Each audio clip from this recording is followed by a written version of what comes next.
지금 재건축이 뜨겁게 관심들이 일어나고 있는데 이 재건축이 뜨겁게 관심이 일어나게 된 이유, 그러니까 규제 완화라는 이 발표가 어떤 부분이 규제가 완화돼서 이 재건축이 다시 이렇게 뜨거운 이슈가 되었는가, 이 부분에 대한 얘기를 좀 설명해 드리려고 합니다.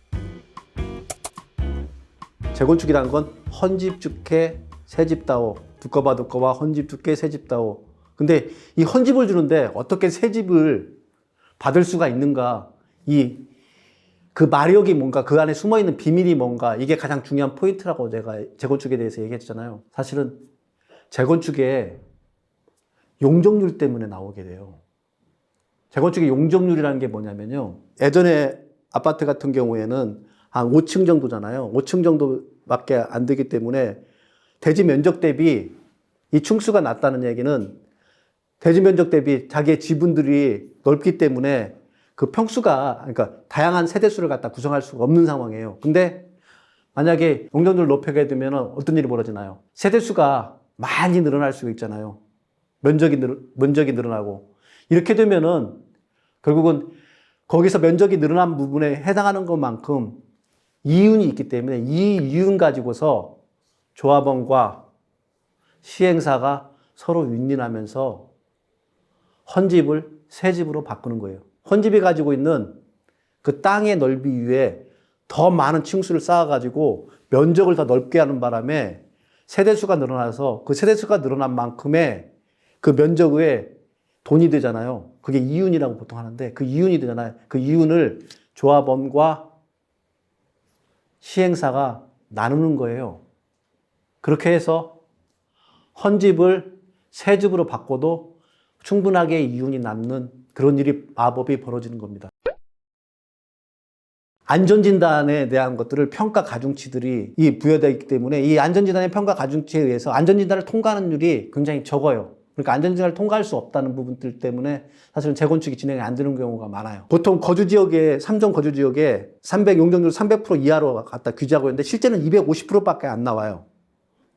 여기다가 또 서울시는 층수마저 제한해버려요.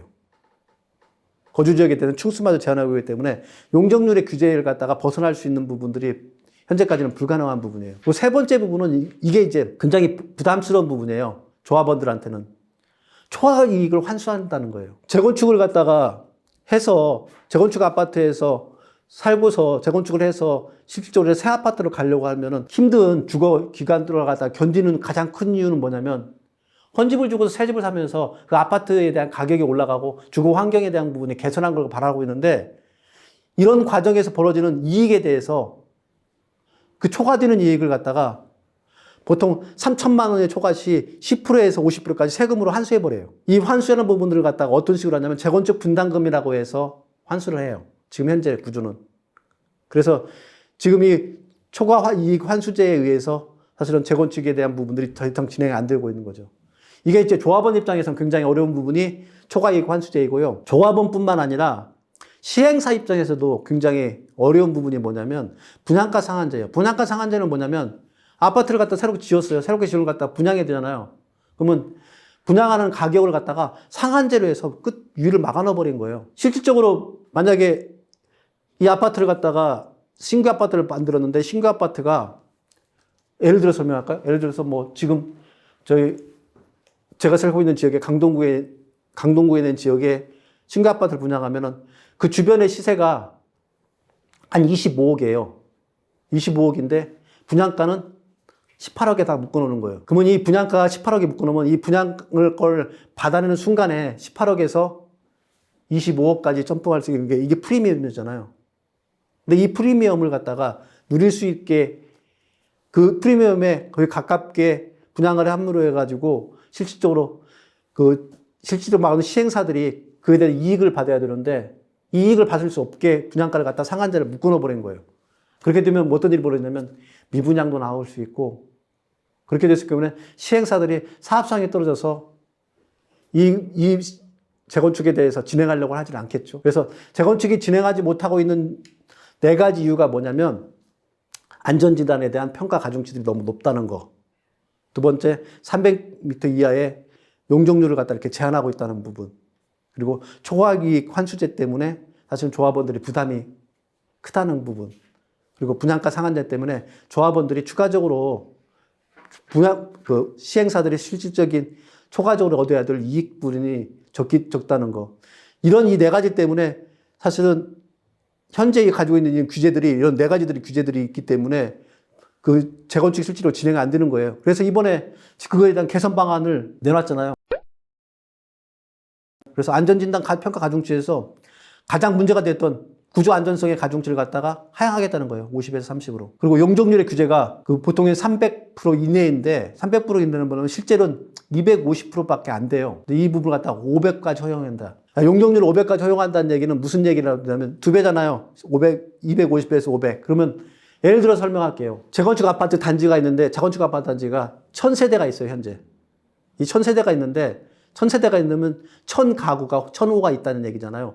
이걸 갖다가 용적률을 갖다가 더 높여가지고 보통은 2000호, 3000호까지 세대수를 갖다 늘려야 되잖아요. 호수를 갖다가. 호수를 늘려야지 거기에 호수에 의해서 사실 이윤이 나오니까. 근데 250으로 했던 걸 갖다가 500으로 늘린다는 얘기는 250일 때는 보통은 한 1500호 정도밖에 할 수 없는데 500까지 했을 때는 2000호까지 간다는 얘기예요. 2000호까지 간다면 두 배로 늘어나 버린 거잖아요. 이 두 배로 늘어났을 때는 시행사들도 거기에 대한 이윤을 착출할 수 있고 조합원들도 무상지급률을 갖다 높여서 받을 수 있잖아요.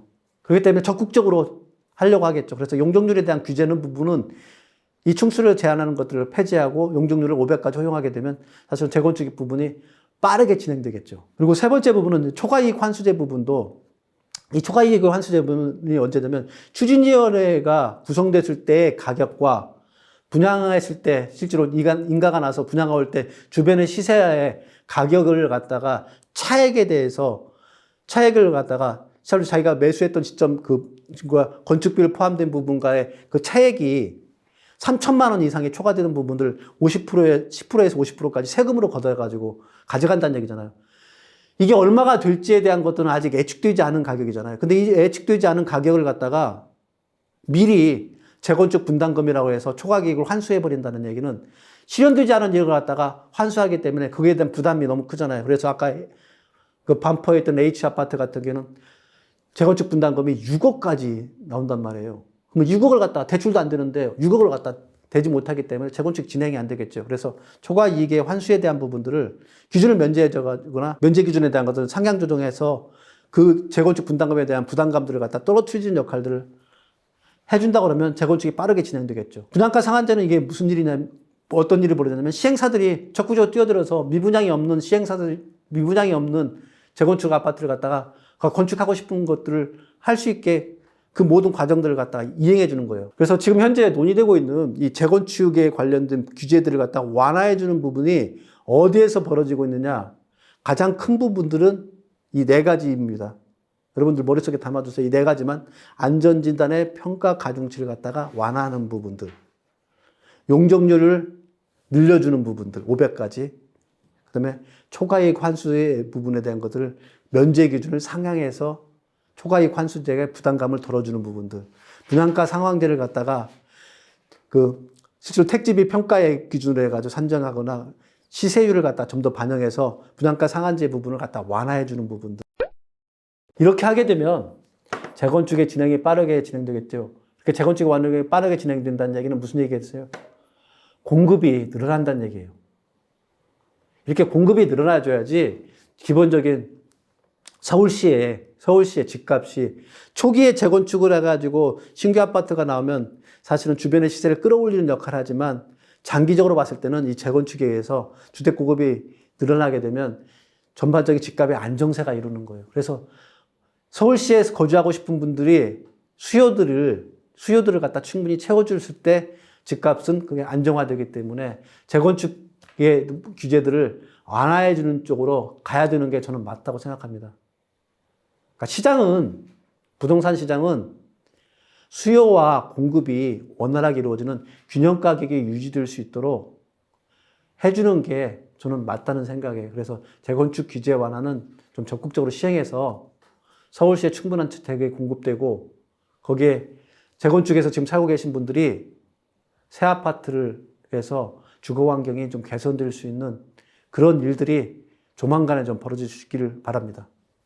만약에 여러분들이 재건축에 대한 관심이 계신다 그러면 이 네 가지 부분에 대한 것들을 조금은 이해하고 계시면 훨씬 더 재건축이 투자하는데 아니면 재건축 집을 매수하는데 도움이 될 거라 생각해서 영상을 만들어 봤습니다. 지금까지 돈과 경제 그리고 문화를 쉽게 아주 쉽게 풀어주는 정수툴의 정소민이었습니다. 고맙습니다.